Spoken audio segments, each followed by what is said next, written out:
Il est d'actualité parce que la problématique du Maghreb est d'une actualité brûlante aujourd'hui.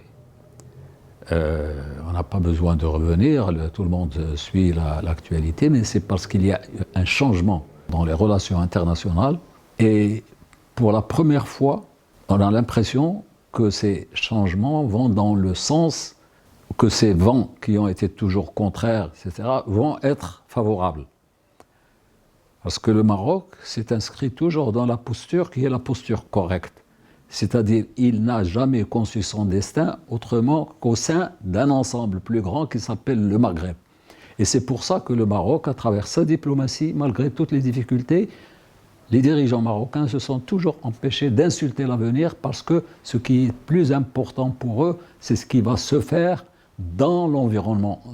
Et je pense que la réflexion d'Abdallah Ibrahim, qui éclaire la facticité des frontières imposées par la colonisation, qui éclaire les problématiques du développement, qui ne peut se faire et se concevoir que dans le cadre d'un ensemble et d'une appartenance à un grand ensemble. Le Maghreb, c'est 100 millions d'habitants, c'est des potentialités, une complémentarité extraordinaire.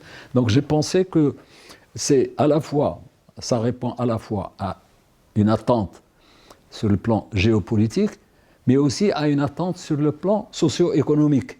Parce qu'il ne faut pas oublier aussi que le Maroc en ce moment attend le fameux rapport sur le nouveau modèle de développement, et je pense que c'est une bonne pièce à verser à ce débat. Feu Abdallah Ibrahim, je l'ai côtoyé quand j'étais jeune, dirigeant au sein de l'Union marocaine du travail. Lui, il était essentiellement un homme politique, mais on peut dire que c'était un peu et indirectement le fondateur de l'Union marocaine du travail avec Mahjoub Boussir. C'est même le nom Ittihad Maghribi al-Shoghel, c'est lui qui a trouvé cette appellation et ça a été décidé quand ils étaient ensemble en prison. Au moment où Mohamed V avait été déposé, tous les dirigeants du parti de l'Istiqlal et les militants syndicalistes au sein de l'Istiqlal ont été arrêtés en 1952 et ils ont passé 2 ans en prison. Ils sont sortis en fin 1954. Donc pendant cette période, Abdallah Ibrahim a été un petit peu le mentor des syndicalistes, des jeunes syndicalistes qui vont sortir et créer l'UMT. Et comme moi je me suis engagé à l'UMT, j'ai travaillé sur le front de la presse, UMT, etc. Il y avait aussi la presse Ittihadi, où Moulay Abdallah écrivait ses éditos hebdomadaires et je traduisais chaque semaine ces éditoriaux qui paraissaient sur les colonnes de Maghreb Information tous les vendredis. Alors ça a créé une complicité qui vient renforcer une relation qui date de mon enfance parce que je suis de la même ville et du même quartier.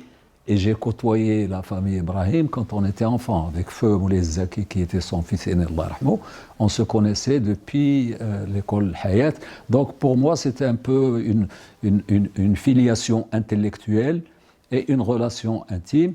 Et après ça, s'est constitué une grande estime pour l'intellectuel qu'il était, parce qu'à travers ce que je traduisais chaque semaine, je voyais l'érudition.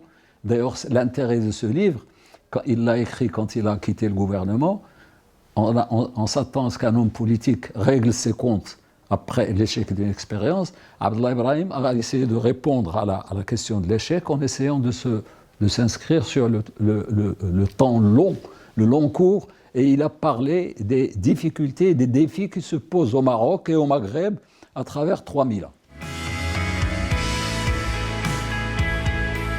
Pour le Maghreb de demain, le Maroc s'est déjà inscrit sur la voie, parce que deux composantes de la politique marocaine. On a des droits, on restaure nos droits. Le Maroc a été dépecé par la colonisation. Depuis l'indépendance, l'État marocain a poursuivi sa mission. Quelle est la mission historique du pouvoir au Maroc? La mission, c'est sauvegarder l'unité et défendre l'intégrité territoriale. Donc le Maroc s'est inscrit dans ça, et en s'inscrivant dans ça, il est au diapason du Maghreb, parce qu'on défend nos intérêts dans l'esprit de dépassement des frontières, et dépasser les embûches qui ont été semées par la colonisation sur notre chemin. C'est pour ça que notre diplomatie n'insulte jamais l'avenir, contrairement à ce qui se passe ailleurs, ni du temps de Mohamed V, ni du temps de Sa Majesté Hassan II, ni du temps de Sa Majesté Mohamed VI. Jamais les rois marocains n'ont fait quelque chose qui puisse compliquer la tâche ultime qui est la construction d'un avenir commun pour tous les peuples du Maghreb. Donc c'est pour ça que Abdullah Ibrahim donne l'exemple. D'ailleurs, il a un autre texte qui mériterait qu'on le traduise aujourd'hui. C'est une lettre fameuse qu'il avait adressée aux dirigeants du FLN, intitulée en arabe « Hatta la tudammira shu'ubuna ba'duha ba'dan » où il parlait du problème du Sahara. Et je crois qu'on aura l'occasion un jour d'en parler, de lui consacrer du temps, parce qu'on a beaucoup à apprendre chez cet homme politique, comme chez d'autres d'ailleurs de sa génération.